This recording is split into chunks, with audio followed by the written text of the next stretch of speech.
Architecting vulnerability. To be fully seen by somebody, then, and be loved anyhow. This is a human offering that can never be coded. Carl Rogers.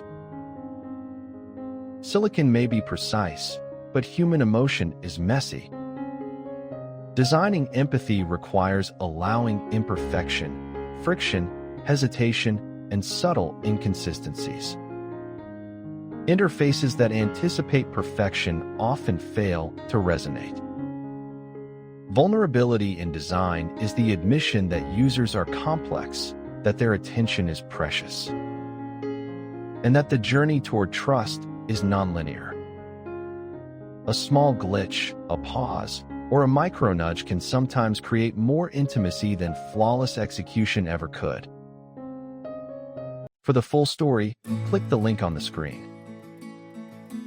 Thanks for your time. It's been a delight. Subscribe to Orbital Sapiens and keep your thoughts bright.